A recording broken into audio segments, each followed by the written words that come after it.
I was born to Lebanese Shia parents, and I was raised in a strict, tight-knit, conservative Shia community. High levels of adherence, high levels of conformity to the actual jurisprudence, and so the stuff that dictates what you wear and how you worship, and everything I did was supposed to be keeping the family's honor in mind and just the family image. So it meant that I was just very limited in terms of all the stuff that I could do. I basically went to school and came home. I had very few friends and they had to be approved by my family. Almost everything that we did as a family was gender segregated. Like if we ever went to the mosque, the genders were in different rooms. Even at like social events, there would be like a women's section and a men's section. Even if we had people over at our house, the women would sit on one side of the room, the men would sit on the other side of the room.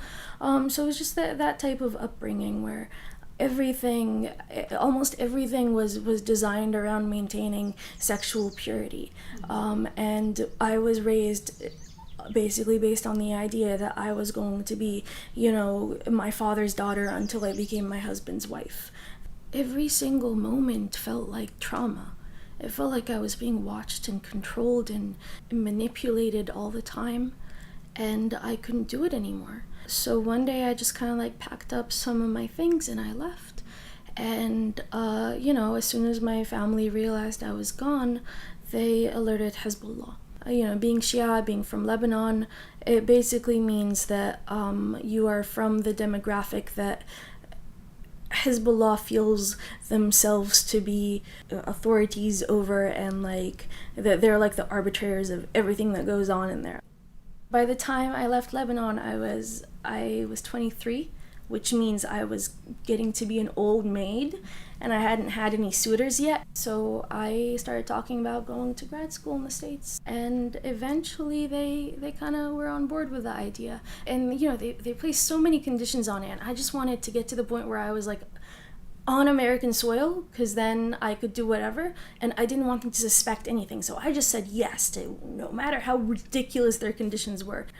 And one of their conditions was my father would go with me to, set me up, get me into my apartment, set up my bank account, set up everything so that he has access to everything.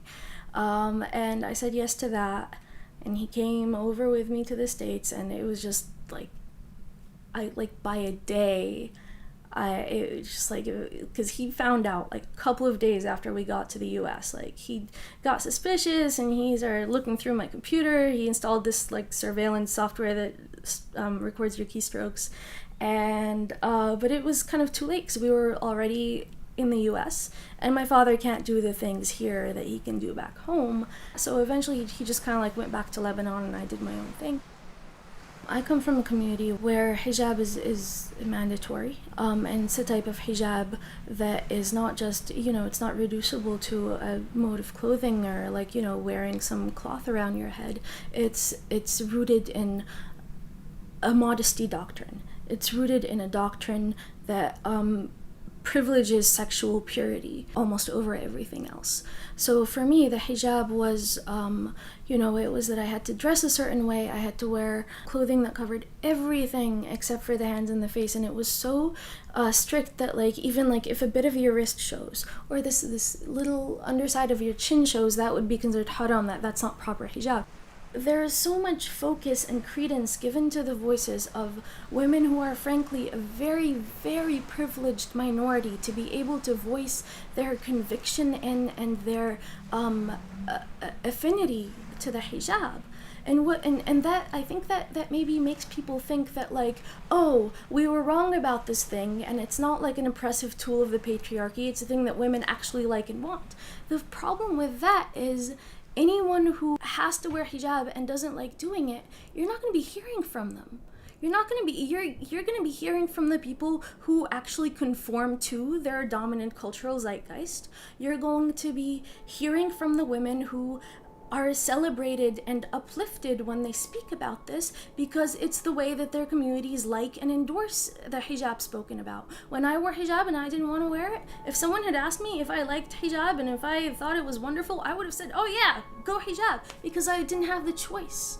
It's just this false dichotomy, the idea that, if you have if you only have one effective choice, and if you cleave to that choice, you walk around and you say, it's my free choice, I would have chosen that anyway, it still doesn't speak to what would happen if you would have chosen otherwise.